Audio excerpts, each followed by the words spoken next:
Olá, para essa aula de História da Técnica e da Tecnologia, vamos falar sobre a Segunda Revolução Industrial.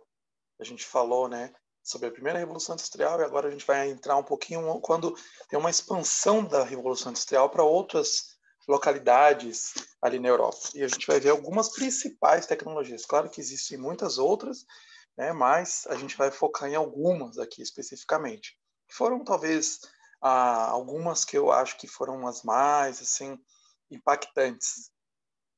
Então a gente viu lá, né, a gente estava acompanhando aquele desenvolvimento, aquela linha do tempo, né, e a gente tinha mais ou menos assim, né. E agora a gente viu a Idade Média, a Era Brilhante, depois a Idade Moderna, a Primeira Revolução Industrial, e agora a gente vai na Segunda Revolução Industrial. Então atenção ali que vai de 1850 mais ou menos até 1945. Então, inclusive, os primeiros computadores, mas a gente vai deixar os computadores, a gente não vai falar nessa aula, né? Em uma outra aula eu vou tocar mais nesse assunto, falando especificamente sobre os computadores, tá?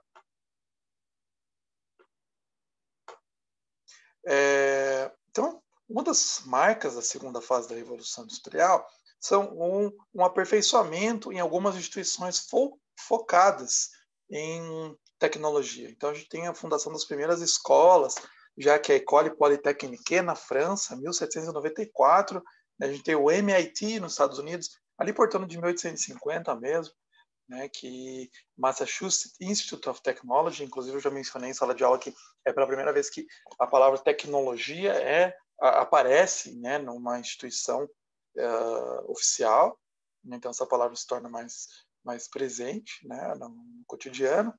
A gente tem uma das marcas aí também dessa segunda fase, a pilha voltaica, né, para um caminho assim para começar a se desenvolver mais a eletricidade. A gente tem na química também, com os corantes e pigmentos, principalmente se descobre aí a maneira de se fazer pigmentos artificiais, sintéticos, né, cores sintéticas. Então o Perkin ele faz essa descoberta, né, com esse alcaloide quinina, e aí se descobre, começa a se produzir todas as cores possíveis, né? Então as roupas deixam de ser tão mais escuras, né, para se tornarem mais coloridas, né? Então tem a imagem de uma rainha da época, né, do século XIX, que começa a ter muito mais cores nas roupas, né? Não que as pessoas não usassem roupas coloridas antes, né?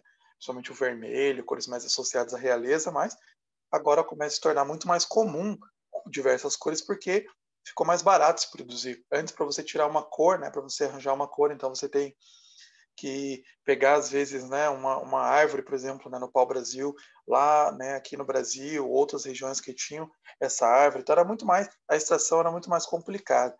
Aí com a produção de uma maneira artificial ficou muito mais fácil, né, muito mais acessível.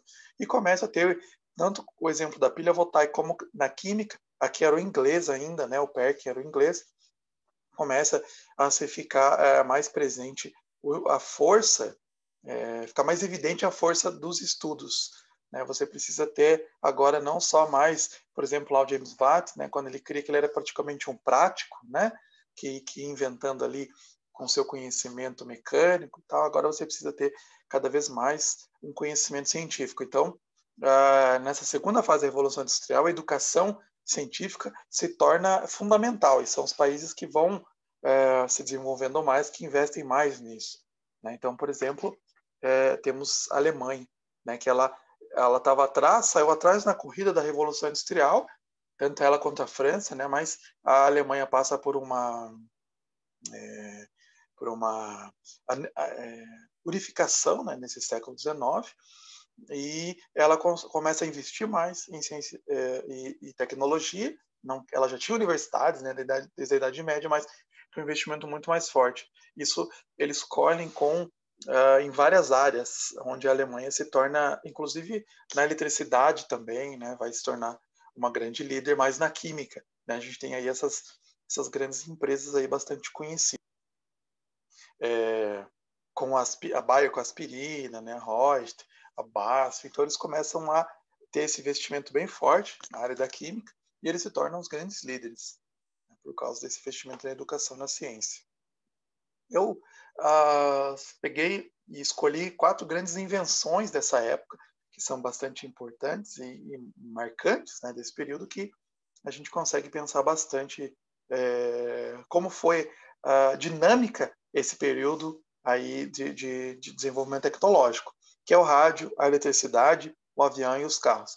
Claro que muitos desses já vinham sendo desenvolvidas algumas partes, algumas peças, né, antes até, como o próprio exemplo do rádio, né, que você tinha lá transistores e tal, né, válvulas, já vinham se desenvolvendo há muito tempo, né, a própria eletricidade, né, um desenvolvimento assim bastante antigo, né, mas marca aí que nesse período a eletricidade de vez entra como a grande marca, né? A gente vai ver sobre isso. Então, o rádio, né, cronologicamente aí desses 4, a gente tem o rádio, né, com Marconi. Ele fez a primeira transmissão para o rádio em 1895, né, aí uma projeção de longo alcance, e aí começa a se mostrar, né, a possibilidade dessa nova tecnologia. Claro que altera o mundo da comunicação, né, porque agora você pode transmitir notícias estando de muito longe, distante, né, mandar notícias e tal. Então começa a ficar bastante presente. Então os governos vão usando, as pessoas mesmo, né, para se informarem, né, se tornou um grande meio de comunicação. Aí no finalzinho do século XIX, começo do século XX, né, inclusive, né, na Primeira e na Segunda Guerra, ainda vai continuar, apesar de na Segunda Guerra já terem a televisão, né, no período aí na década de 1930 em diante, mas o rádio ainda vai ficar na grande marca, né? Então no Brasil a gente tem aí uns 20 anos atrás, 30 anos atrás, que era o principal meio de comunicação, né, das pessoas se informarem, continuava a ser. Então a grande marca, né, o grande alterador, né, de comunicação. E o Marconi, inclusive, ganhou prêmio Nobel, né, pelas suas pesquisas. Aqui tem o desenvolvimento do rádio, né, as primeiras marcas. Ali, então, o Maxwell preveu, né, o eletromagnetismo, as ondas eletromagnéticas, ali por volta de 1860, na década de 1860, aí você vai tendo, né, o Hertz, tal, várias desenvolvimentos lá, o Marconi, né, que envia sinais sem fio, né, numa distância de 55 quilômetros, e aí ele ganha lá, o Brown e o Marconi ganham o prêmio Nobel em Física, ali perto de 1910, em reconhecimento pelos seus desenvolvimentos na telegrafia, né, e na comunicação por rádio. Né. Então, ele tinha um conhecimento, né, bem desenvolvido na ciência, ele conhecia, ele lia, né, os principais textos científicos da época, né, ele tinha que ter um conhecimento científico, não era mais, nessa segunda fase da Revolução Industrial, não dá mais para o cara inventar por curiosidade, né, ele tinha que ter um conhecimento bem profundo de ciência. Outra pessoa que tinha bastante conhecimento de ciência, né, era o Thomas Edison, que tem uma série de inventos, né, ele tinha uma empresa, né, ele era genial, mas ele também tinha, né, se aproveitava bastante, né, tem a parte aí meio obscura que ele tinha uma empresa, né, e as pessoas trabalhavam lá, ele ficava às vezes pressionando bastante as pessoas, né, para criarem lá, para chegarem nos resultados. Por exemplo, na lâmpada, né, fizeram centenas de testes com vários filamentos, né, até que chega no filamento que ele consegue, se não me engano, de cobre, né, que é o filamento que tem a maior durabilidade. Foi testado de algodão e tal, vários outros, mas o filamento que a gente tem até hoje na lâmpada, né, ele consegue chegar. E tem uma série de outras, né, o gramofone, tá, uma série de outras invenções. Né, e ele entrou, então, para ser a corrente que ia alimentar essas lâmpadas, né, que ele tinha criado, ele entrou na grande disputa aí junto com o Tesla, né, que era um inventor aí que chegou a trabalhar para ele, né, tcheco, mas ele acabou saindo da empresa, né, o Tesla, e lutando para dizer que a corrente alternada era muito superior à corrente contínua, que era a corrente, né, que o Edison defendia, né. Ele não contava com a genialidade do Tesla, né, e o conhecimento aí do Senhor dos Raios, o Tesla, né, que realmente era genial, acabou enlouquecendo no final da vida, né, mas ele tinha uma genialidade impressionante, né, ele inventou muitas coisas, preveu muitas coisas e realmente, né, ele lutou para inventar um motor, né, ficou a vida ali inteira para criar o motor, né, elaborar um motor que seria responsável aí para transformar essa energia alternada. Então a gente começou aí a verdadeira guerra das correntes, né, que é um período que se estendeu aí por alguns anos, né, com essa disputa muito forte, inclusive uma disputa até suja por parte do Edison, onde ele ia para... Tem documentários bem interessantes e vale a pena ver sobre isso, porque ele chegou a jogar sujo mesmo, de maneira de eletrocutando animais, né, chegou a eletrocutar um elefante para mostrar que a corrente alternada era insegura. Ele usava a corrente alternada e mostrava, olha, a corrente contínua é muito melhor, né? Então ele tinha toda essa coisa do marketing, né, se utilizando do jornalismo, e o Tesla meio na dele, né? Mas ele tinha um patrocinador por trás, né? O Westinghouse, que apoiou ele, né? Mas também teve toda uma pressão, né? Inclusive o Tesla foi, bom, eu vou falar isso daqui a pouco.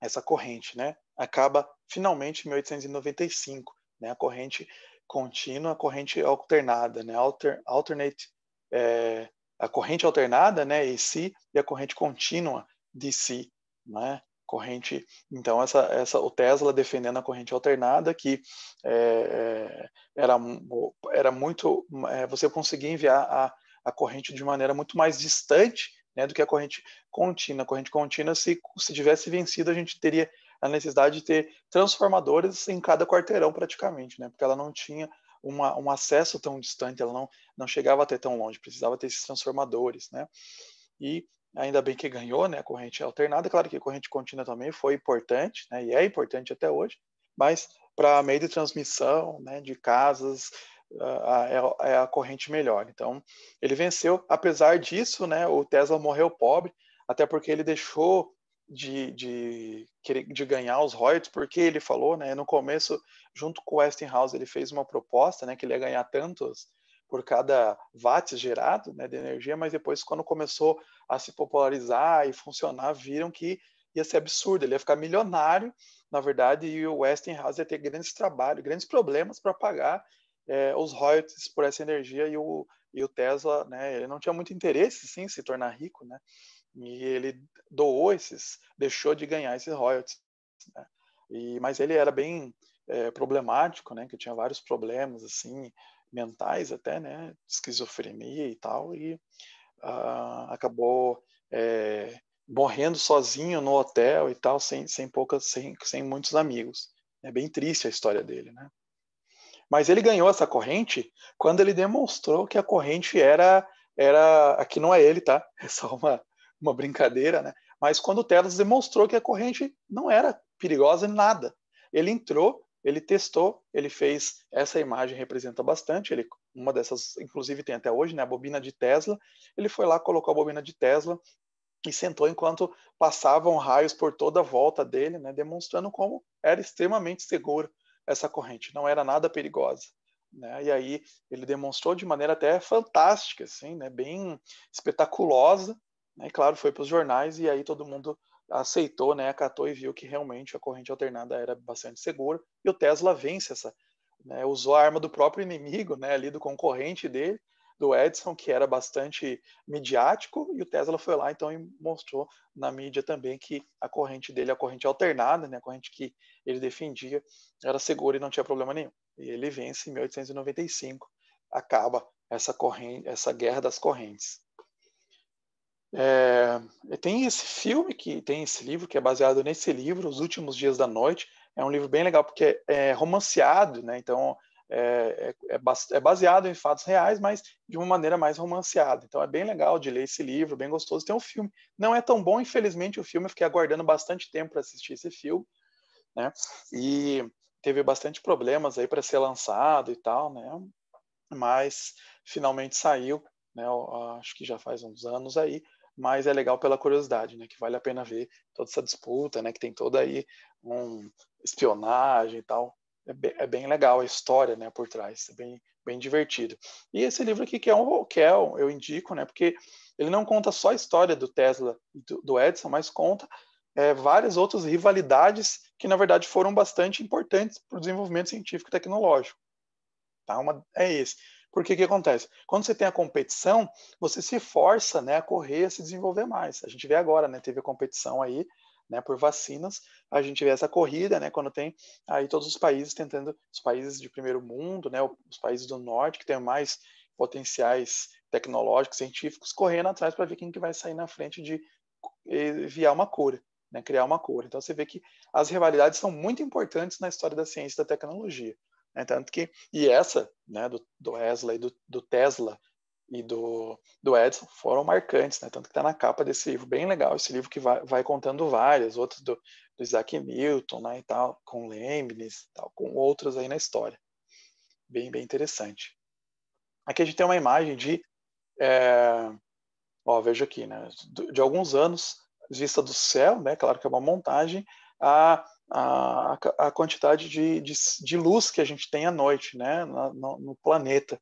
Então você vê que, apesar da eletricidade ser uma das tecnologias mais democráticas que existem, mesmo assim você tem lugares que não tem. Por exemplo, ali, né, claro, você tem a floresta amazônica e tal, né, mas você tem vários lugares na África, né, que existem cidades, né, mas não tem eletricidade. Não chegou lá ainda. Você tem, não sei se vocês sabem, né, você pode ir no Google, né, nesse Google Earth, e ver a Terra. Você pode ficar, né, girando aí a Terra e você pode ver a Terra de noite, como é vista, né, de satélites do espaço. Bem, bem legal assim, a gente fica vendo. Né, você fica lá, gasta um tempinho e fica vendo aí como que é a iluminação das cidades. Claro que onde tem mais iluminação são os grandes centros, né, por exemplo, aqui no Brasil, no Sudeste e tal, né, são os grandes centros industriais aí do mundo. Depois a gente tem o Ford T, não é um primeiro carro, né? O Renault já tinha outros carros antes, Peugeot também, né, francês, mas realmente foi um carro que caiu no gosto popular e se tornou um carro mais acessível, né? O Ford T, que foi de 1908.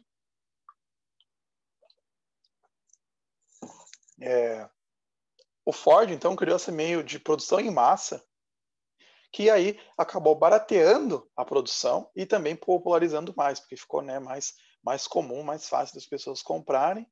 E aí, claro que essa popularização vai moldando também as cidades, né? As cidades vão se modificando. Então, isso a gente vê como que essas tecnologias que surgiram aí no finalzinho do século XIX, começo do século XX, na segunda fase da Evolução Industrial, como elas marcaram as cidades, né? Pensa a eletricidade.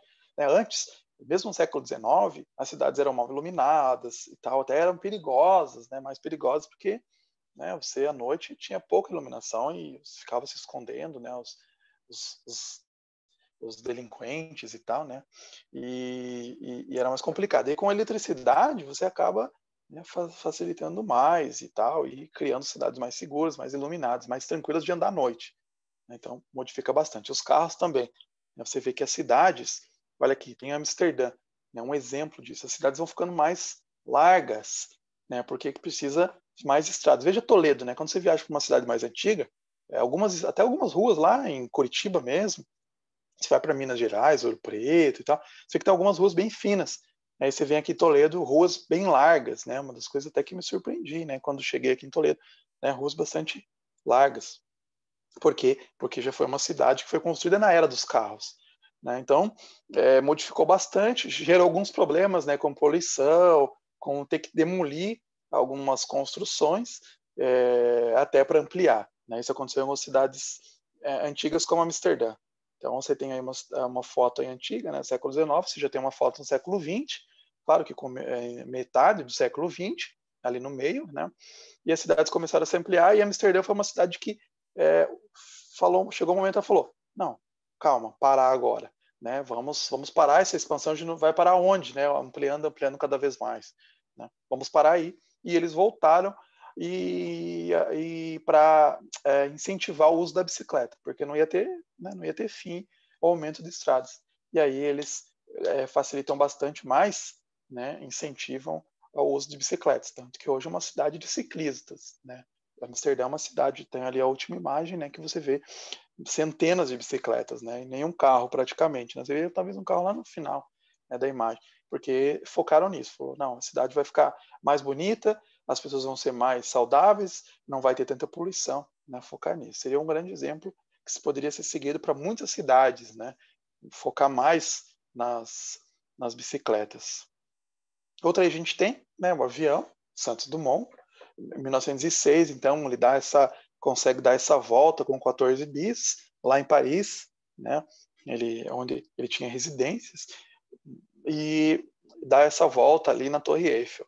Né. Aqui eu faço uma brincadeira, né, não sei se vocês já viram esses jogos, né, o Fly, que é ali na esquerda, o Santos Dumont, né? Se a gente comparar, né, com os irmãos Wright, o primeiro voo foi isso, né? Suave, tranquilo, né? Já os irmãos Wright, né? Foi uma catapulta que eles usaram mesmo, né, para decolar. Então essa brincadeira ali com Angry Birds, né? Que né, tiveram que planar basicamente, né? Até hoje os americanos ainda tem muitos americanos, né, que falam os irmãos Wright que são os grandes inventores, mas tem alguns autores mesmo americanos, como por exemplo esse livro, que é bem acessível, quem se interessa por esse tema vale bem a pena ler, que é um livro bem tranquilo de ler, que é a biografia, né, do Santos Dumont, e ele é inglês, americano, e ele fala, né, que realmente do pioneirismo do Santos Dumont. Bem legal, bem legal. Inclusive fala da tristeza do Santos Dumont quando ele vê os aviões dele sendo usados na Primeira Guerra, porque ele era extremamente pacifista, e aí, né, ele viu os aviões, a mortalidade que causou os aviões na Primeira Guerra, né, foi impressionante, e ele ficou bastante decepcionado, assim, né, desesperançado mesmo, né, com a invenção dele. Então a gente tem aí, né, basicamente 4 grandes invenções, aí que a gente pode falar muitas outras, né, o desenvolvimento na biologia, por exemplo, né, mas vamos ficar por aqui, né, que a gente tem essas 4 grandes invenções, né, o rádio, a eletricidade, o avião e carros. E a gente vê o impacto do papel da educação nesse período, do investimento em ciência e tecnologia, porque, como eu disse, né, França e Alemanha eles tinham ficado para trás da Revolução Industrial, porque a Inglaterra saiu na frente, né, correu, acelerou, e depois os países viram que eles tinham que até copiar o modelo inglês, né, aplicar para os seus contextos, mas viram que a educação era fundamental. Eles já tinham universidades, né, eu já falei em outras aulas, as universidades tinham se espalhado durante toda a Idade Média, né, já por toda a Europa, mas precisavam de instituições voltadas para a tecnologia, né, então centros politécnicos, institutos, e mesmo reorganizar currículos universitários, né, e foi isso que esses países fizeram, né, então tanto que você vai ver até no período antes da Segunda Guerra você tem muitos prêmios Nobel alemães, né? Você vê que tem muitas inovações dos alemães e é impressionante, né? A força que tinha ali né, na educação nesse até hoje, né? Nessas regiões aí na Europa, a educação é muito valorizada. Isso é legal porque você tem impacto da nova tecnologia na arte também. Né? Eu gosto muito, acho muito bonita a arte nouveau, né? Eu acho impressionante quando você vai, por exemplo, para Barcelona, né? Que é uma cidade que respira arte nouveau em todos os lugares, e é impressionante.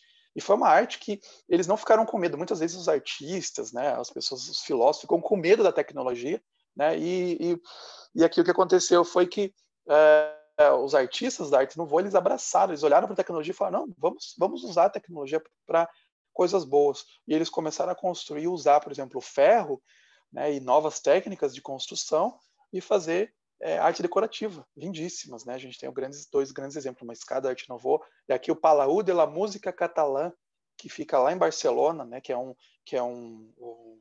teatro, né, que é impressionante. Assim, é um negócio assim que você entra lá, você fica embasbacado. É cheio, né? Tudo cheio de coisas. Deixa eu colocar aqui um zoom assim, né? Que é cheio. Aqui não dá para ver muito bem na imagem, mas são várias esculturas e tal. Isso aqui é de vidro, tá? Deixa eu mostrar aqui que eu tenho um detalhe. Né? Para luz, é uma luz natural. Isso aqui não é iluminação, nada. É a iluminação do céu mesmo. Então, você tinha isso aqui de vidro, era muito comum também. O vidro era um aperfeiçoamento da Revolução Industrial, né, com os fornalhas e tal, com as novas técnicas, né, do carvão e tal, né, com o vapor. E, então, o vidro também era muito valorizado na arte nouveau, e você tem essa projeção que é impressionante, é muito pesado isso aqui, né, e é lindo. Assim, é um negócio maravilhoso. Você fica horas olhando e se admirando. É um grande exemplo, né, de que juntou a tecnologia com e com a arte, né? E ver como é uma representação da época, né? Do espírito da época. Na própria Barcelona, né? Já falei de vários lugares de Barcelona, porque é a capital mundial da arte nouveau, né? E aqui a Sagrada Família é uma igreja que até hoje está sendo construída, então ela vai demorar 100 anos ou mais até, se não me engano, acho que ela começou em 1909 a ser construída, uma coisa assim, com as técnicas da época, né? E foi só aumentando. Então você tem aí que ela está ainda em construção, vai terminar, sei lá, ainda vai uns anos para terminar. É impressionante também, né? O vidro, a tecnologia usada ali para as estruturas, para o ferro, né? Então é maravilhoso também. É um grande exemplo aí dessa segunda fase da Revolução Industrial. Mas a gente tem algumas consequências também, né? Algumas consequências, algumas positivas e outras negativas. Algumas consequências, assim, ficaram mais baratos, os produtos ficaram mais acessíveis, mas você tem algumas coisas também problemáticas. Uma é que essa produção em massa, por exemplo, ou essa linha de produção, né, com o toyotismo e tal, ela produziu uma que é chamada até da alienação do trabalhador. Ele não sabia mais o que ele estava produzindo. Ele ficava lá apertando o parafuso. Nesse desenho, nesse filme, né, Tempos Modernos, o Chaplin, ele fica lá apertando, né, e ele sai da empresa e não sabe fazer mais nada. Ele fica apertando, continua apertando tudo que é lugar, parafusos. Né, porque ele ficou assim, alienado, de tanto produzir, só fazer aquilo de maneira repetitiva, né, ele não sabe mais, ele nem sabe o que ele está produzindo, né. Às vezes tem assim, o cara vai até o final da esteira, né, e vai ver o que está sendo produzido, nem sabe, né, porque só produz uma parte. Você tem multinacionais que começam a se fortalecer, já existiam outras multinacionais antes, né, mas agora surgem muito mais, né, multinacionais. Imperialismo, neocolonialismo, vou explicar rapidamente cada um deles, né. A industrialização se espalha pela Europa. Vamos vendo cada um desses pontos aqui. Imperialismo ou neocolonialismo, a gente sabe, aqui até a gente tem influência inglesa, por exemplo, no Brasil Império, né, já no século XIX, no finalzinho do século XIX. Então, quer dizer, essas grandes potências europeias tentando dividir o globo, né, como tem aí na charge. Aqui a gente tem um inglês e um francês, né, dividindo aí o globo. Vamos ver quem fica com o quê, né, quem fica com cada parte. Então, a Alemanha e a França chegam também, querem, né, todos os países aí vão querendo, Itália, Bélgica, até a Bélgica, que é um país pequeno, vai querendo também, vão dividindo o mundo, né, entre eles. Então começa essa fase que não é bem igual na primeira vez que eles iam colonizar, né, chegar no sentido de morar e tal, mas exercer uma pressão, tanto na obtenção de matéria-prima, quanto também até para vender. Então alguns países estavam sob a proteção daquele país específico, por exemplo, a Inglaterra. Então você só podia comprar daquele país, não podia comprar de outros. Você estava, né, sob a pressão daquele país. E às vezes até para vender e tal tinha também, né, esses. Então a gente deixa de ser colônia de Portugal, mas continua sendo colônia dos ingleses. Depois os Estados Unidos, né, vão dizer, né, vão falar América para os americanos, né? Sai daqui, europeus. América é dos americanos, e também vão exercer isso, principalmente, né, ali com a doutrina Monroe, né, já a partir de meados do século XX. A industrialização ela se espalha para a Europa, né, a gente tem aí, começa lá no Reino Unido essas primeiras ondas e vai indo, né, para a Alemanha, Polônia, Ucrânia, Rússia, Espanha, um pedacinho da Espanha, né, e você vai vendo que vão seguindo essa rota. Né? Você tem as rotas principais, aí tem uma flechinha que vai indicando, né? Reino Unido, Londres aqui, né? Vai indo, né? A gente tem esses exemplos. E, como eu falei, né? Esses três modos que surgem de produção: Toyotismo, Fordismo e o Taylorismo. Né? Então, tem alguns exemplos aqui, né? Que a produção, como que era? O Taylorismo e o Fordismo era em massa, né? Bens homogêneos. É aquele carro T, né? O Ford T, famosa frase do Ford, né? Que falava, você pode ter a cor do carro que você quiser, desde que seja preto, né? Porque era essa coisa, produzir em massa, né? E os bens eram sempre homogêneos. O toyotismo já começou a pequenos lotes, né? Uma produção diversificada, modelos diferentes. O ritmo do trabalho era baseado no Taylorismo, no rendimento individual, depois o Ford já no ritmo das máquinas e da esteira. você tinha que acompanhar, né, o movimento da esteira, então era um movimento cada vez mais alucinado, né? E o toyotismo baseado na demanda dos clientes, né, no trabalho ao grupo. A economia, né, vai sendo de escala, né, vai sendo ampliada, né? O estoque, no Taylorismo e Fordismo, você tem grandes estoques, isso vai ser inclusive uma grande crise, né, que vai ter uma crise de superprodução nos Estados Unidos, lá em 1919, né, já vejo o Ford aí, né, início da produção, já em 1919, tem uma grande crise nos Estados Unidos. Né, já países que não têm tanto estoque, ou que não têm essa visão, né, acabam sofrendo menos essa crise de 19. Enfim, né, basicamente essas diferenças, só para apontar, né, que começa essa produção que ficou marcada na segunda fase da Revolução Industrial. Depois vai mudar, a gente vai mudar na terceira fase, né, que a gente tem, já na quarta fase da Revolução Industrial, vai mudando a forma de trabalho. E surge uma sociedade de consumo em massa. Agora, a gente tem, né, marcas, né? Você consome marcas, né, brands, e vira uma super sociedade nesse sentido de focar bastante em marcas, em vender, né, em consumir.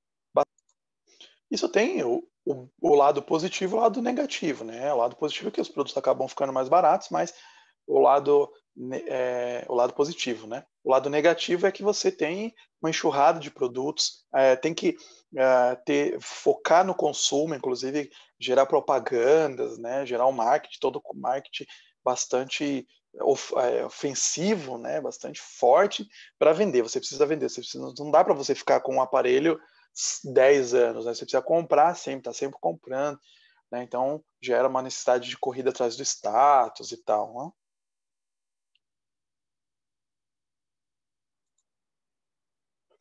Também aqui no século XIX que a gente tem o início do mito do progresso, né? Então, principalmente com o positivismo, outras formas de pensar, né? Que se pensava que a tecnologia conduzia a história. Então, é isso que é o título desse livro, né? A pergunta: será que a tecnologia dirige a história? Né? E tem essa imagem, inclusive, lá dos americanos, né? De a diva ali, né? Levando, direcionando, né, para a conquista do oeste americano e tal, né, levando o desenvolvimento, a civilização. Então ficou muito forte isso no século XIX, comecinho do século XX, até pelo menos a Primeira Guerra, né, essa ideia do progresso. Né? Então você tem essa frase que ficou bastante famosa, né, do Comte, que é o amor por princípio, a ordem por base e o progresso por fim. É o lema positivista que ficou, inclusive, a gente herdou esse mito, né, e que está na nossa bandeira até hoje, ordem e progresso. Quer dizer, a gente tem que investir em ciência e tecnologia, porque é daí que vem o progresso. Né? Então, por isso que a gente fala até o cientificismo, tecnicismo, né, que é um enfoque exagerado nisso, como se isso fosse resolver todos os problemas. E aí vão chegar a Primeira e Segunda Guerra e vão ver que não, a tecnologia e a ciência também trazem alguns problemas, mas nessa época ficou o otimismo exacerbado na ciência e na tecnologia.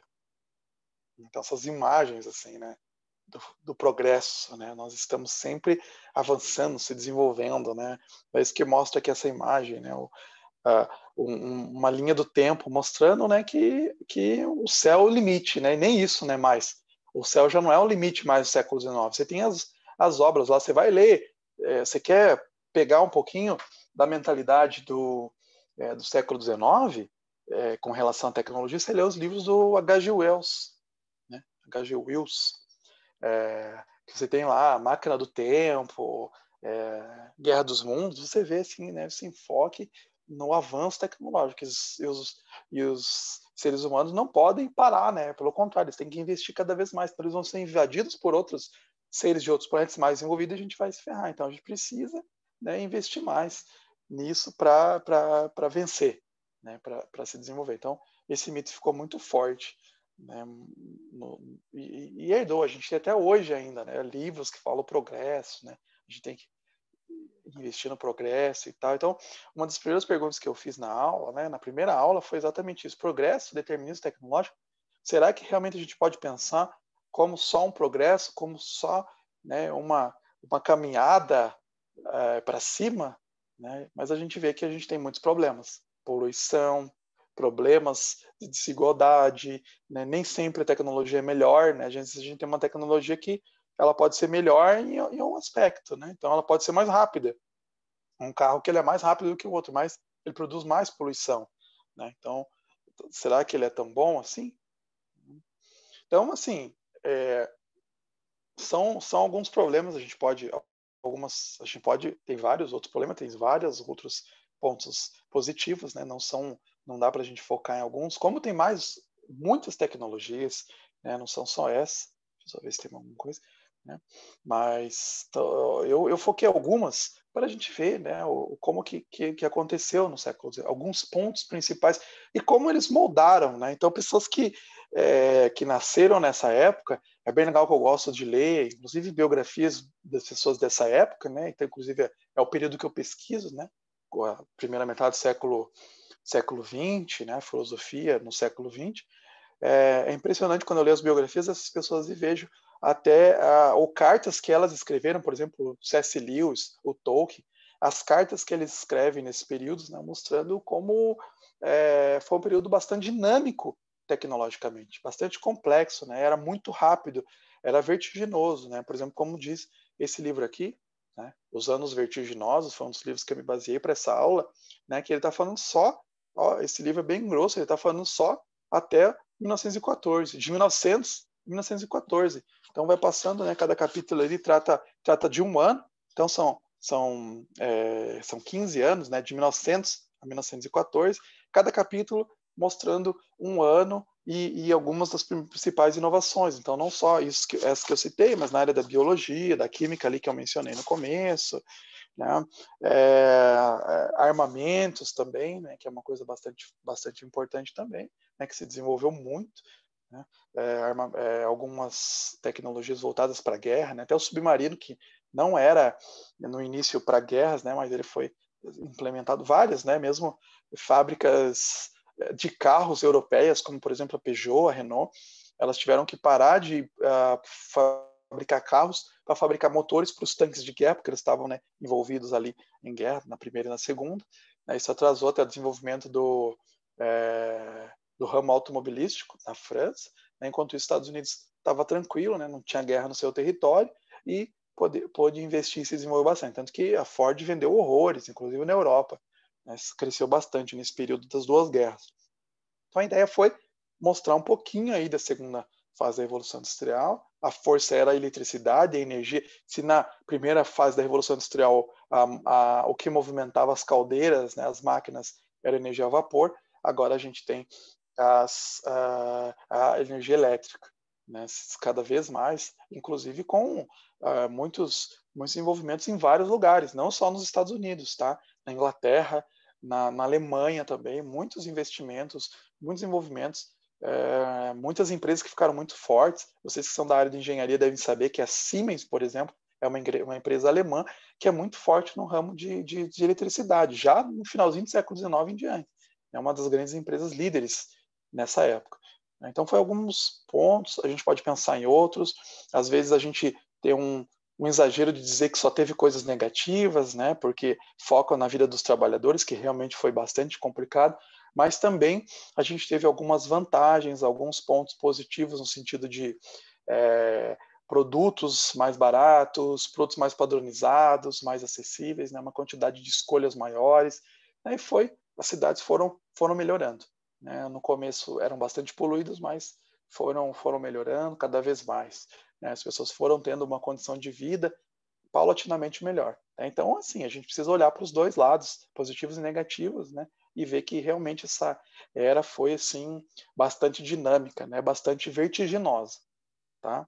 Então, é uma ponte aí que a gente vai fazendo, né? Construindo aí nas revoluções industriais. Aí né? Para frente a gente volta aí com as próximas aulas, né? Com a terceira revolução industrial e na quarta revolução industrial, tá bom? Mas por hoje é isso.